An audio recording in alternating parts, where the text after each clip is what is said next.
एक average consumer को एक स्मार्टफोन में क्या चाहिए? एक प्रॉपर कैमरा सेटअप जिसमें कम से कम 3 लेंसेज हों, main sensor, ultra wide, telephoto, एक 6 इंचेस प्लस की full HD screen, 6 gigs of RAM, एक डिसेंट प्रोसेसर और एक कम से कम 4000 mAh बैटरी, और ये सब कुछ हो 10 से 15 हज़ार की प्राइस रेंज में। मैं एवरेज कंज्यूमर की बात क्यों कर रहा हूँ? क्योंकि लगभग 90% भारतीय आबादी एक एवरेज कंज्यूमर है। बाकी के जो बचे 8 से 10% लोग हैं, ये वो लोग हैं जो एक हाई एंड फ़ोन ख़रीदते हैं या ख़रीदने में सक्षम हैं। ये जो 90% लोग हैं, इनमें से 60% ऐसे लोग हैं जिनका ना तो कोई इंटरेस्ट है हाई एंड फ़ोन लेने में और ना ही इनके पास बजट। तो बाकी के जो 30% लोग हैं, ये वो लोग हैं जो बड़ा स्ट्रांगली फील करते हैं कि उनके पास एक हाई एंड फ़ोन होना चाहिए और एक हाई एंड फ़ोन लेने के लिए इच्छुक हैं। और यही वो लोग हैं जिन्हें टारगेट करने के लिए सैमसंग ने सैमसंग गैलेक्सी S21 फ़ोन को डिज़ाइन किया और लॉन्च किया। 14 जनवरी 2021 को सैमसंग ने S सीरीज़ के अंतर्गत 3 नए स्मार्टफोन्स लॉन्च किए: Samsung Galaxy S21, S21 plus और S21 अल्ट्रा। अल्ट्रा जैसा कि नाम से पता चलता है कि एक हाईएस्ट एंड फ़ोन है इस सीरीज़ में। Samsung Galaxy S21 plus almost Samsung Galaxy S21 ही है, सिर्फ एक या दो बदलाव के साथ। पहला तो यह है कि ये एक सिर्फ इनलार्ज वर्जन है S21 का। S21 में जहाँ 6.2 इंचेस की स्क्रीन है, S21 प्लस में आपको 6.7 इंच की स्क्रीन है। ये सबसे बड़ा फ़र्क है दोनों में। और दूसरा जो फ़र्क है वो बिल्डिंग मटेरियल में है, जहाँ सैमसंग गैलेक्सी S21 प्लस में आपको ग्लास पैक मिलेगी मैट फिनिश के साथ, जैसा कि अल्ट्रा में है। वहीं S21 में आपको प्लास्टिक बैग सैमसंग ने दिए हैं, और इस प्लास्टिक बैग्स के बारे में मैं अभी थोड़ी देर में कुछ और बातें करूँगा। तो जो आज इस वीडियो का उद्देश्य है वो है सैमसंग गैलेक्सी S21 के बारे में बात करना, क्योंकि यही वो फ़ोन है जिसे सैमसंग ने उन 30% लोगों को टारगेट करने के लिए डिज़ाइन किया है। इस साल सैमसंग ने जो S21 जो सबसे लोएस्ट वर्जन है इस S सीरीज़ में, इस फ़ोन को 10 से 15 हज़ार कम प्राइस पर लॉन्च किया पिछले साल के कंपैरिजन में।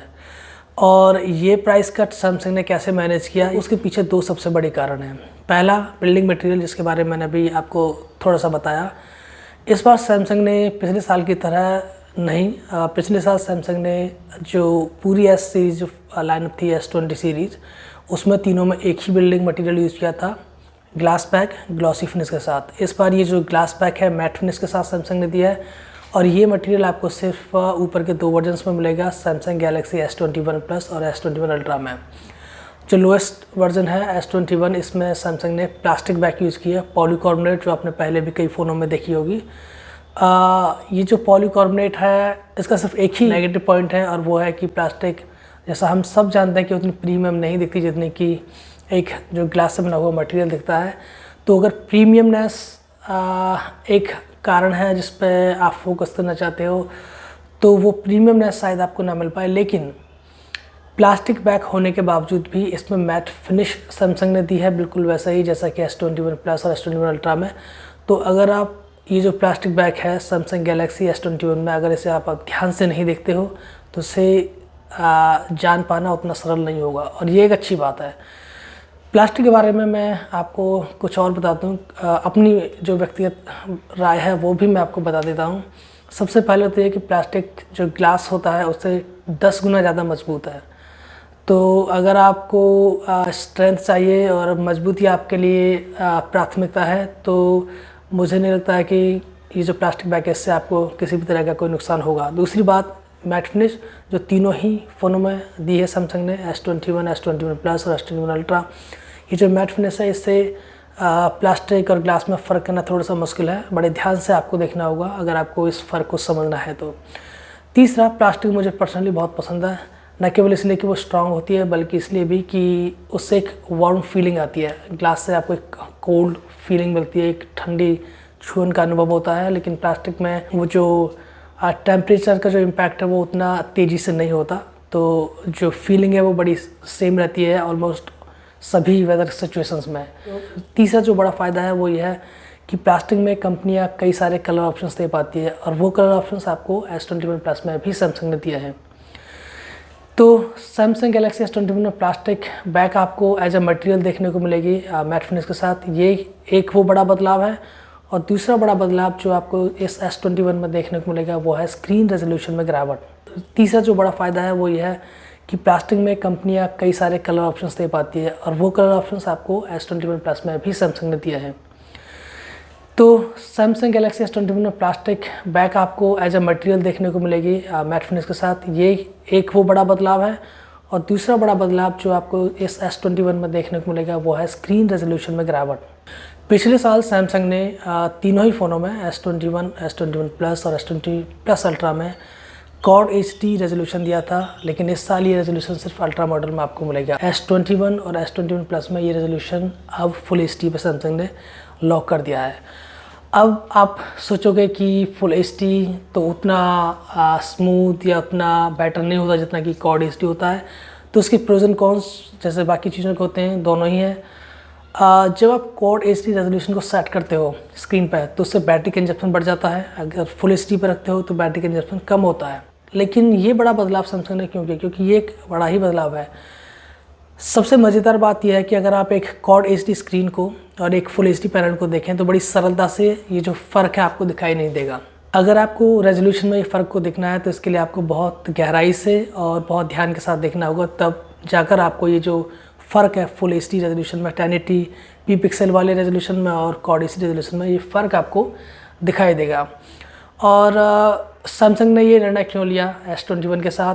प्राइस को कम करना है, ऑब्वियस रीज़न है। लेकिन क्या उन्होंने इस बारे में गहराई से नहीं सोचा? बिल्कुल सोचा होगा और उन्होंने वो सारी कैलकुलेशंस भी की होंगी। मैं आपको बता देता हूँ, पिछले साल जब मैं Samsung Galaxy S20 plus use कर रहा था तो उस लाइनअप में सैमसंग ने एक और नई टेक्नोलॉजी दी थी हम सबको, और वो था 120 हर्ट्ज़ का स्क्रीन रिफ्रेश रेट। लेकिन इसके साथ जो कंडीशन थी वो ये थी कि ये रिफ्रेश रेट सैमसंग ने सिर्फ 180 पिक्सल पर ही दिया था। अगर आपको 120 हर्ट्ज़ का स्क्रीन रिफ्रेश रेट यूज़ करना है तो आपको स्क्रीन रेजोल्यूशन को कम करके 1080 पिक्सल पर लाना होगा। और ये कोई कॉन्शियस डिसीजन नहीं था सैमसंग का, ये एक लिमिटेशन थी प्रोसेसर की। प्रोसेसर की लिमिटेशन की वजह से पॉसिबल नहीं था कि क्वाड HD रेजोल्यूशन पर 120 हर्ट्ज़ का जो रिफ्रेश रेट है वो दिया जा सके, जो कि इस साल पॉसिबल हो पाया है। जैसा मैंने कहा कि मैंने सैमसंग गैलेक्सी S20 प्लस को एक लंबे समय तक यूज़ किया और मैंने ये जाना कि जो स्क्रीन रिफ्रेश रेट है वो एक अद्भुत फीचर है। इससे जो ट्रांजिशन इफेक्ट्स हैं वो बड़े स्मूथ और सिल्की दिखाई देते हैं। एप्लीकेशन का क्लोज ओपन करना हो या फिर एक स्क्रीन से दूसरे स्क्रीन पे जाना हो या फिर स्क्रीन को up down left and right scroll करना हो, जो ट्रांजिशन इफेक्ट है, जो मूवमेंट्स हैं वो बड़े सिल्की और स्मूथ दिखते हैं।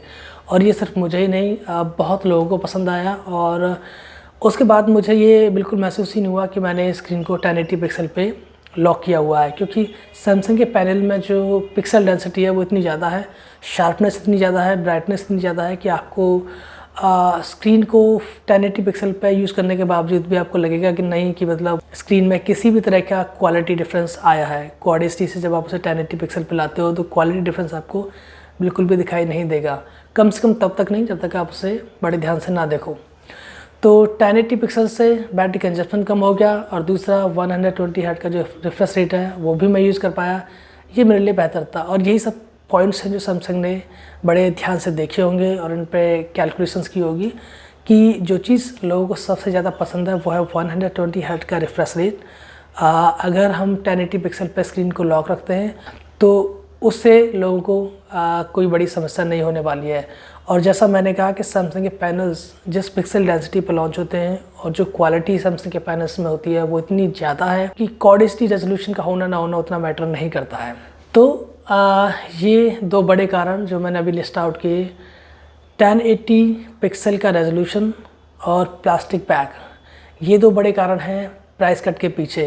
और इसी वजह से सैमसंग इस फ़ोन को एवरेज कंज्यूमर के लिए लॉन्च कर पाया, उन 30% लोगों के लिए जो एक हाई एंड फ़ोन में स्विच करना चाहते हैं लेकिन बजट कंस्ट्रेंट की वजह से नहीं कर पाते। लेकिन क्या इनके अलावा कोई और भी चेंज है S21 में? बिल्कुल नहीं। बाकी की जो फीचर्स हैं वो सेम रहेंगी। अगर मैं कैमरा सेंसर्स की बात करूँ तो फ्रंट पर 10 मेगापिक्सल सेल्फी शूटर सैमसंग ने दिया है बिल्कुल पिछले साल की तरह, और पीछे का जो कैमरा सेटअप है वो बिल्कुल सेम है पिछले साल की तरह। 64 megapixel telephoto lens, 12 megapixel main sensor and 12 megapixel ultra wide. तो कैमरा सेटअप फिर चाहे वो फ्रंट पे हो या पीछे हो वो बिल्कुल सेम है पिछले साल की तरह। और इस साल जो कैमरा सेटअप है उसमें एक इम्प्रूवमेंट जो आपको देखने को मिलेगा वो ऑटो फोकस में है। ऑटो फोकस में जो इम्प्रूवमेंट है वो बहुत अच्छा है इस बार सैमसंग के हिसाब से, क्योंकि जो लेटेस्ट जो प्रोसेसर है वो कहीं ज़्यादा बेटर फोकस करने में सक्षम है पिछले साल के कंपैरिजन में। पिछले साल ये एक बहुत बड़ा इशू था पूरी S20 सीरीज़ लाइनअप में।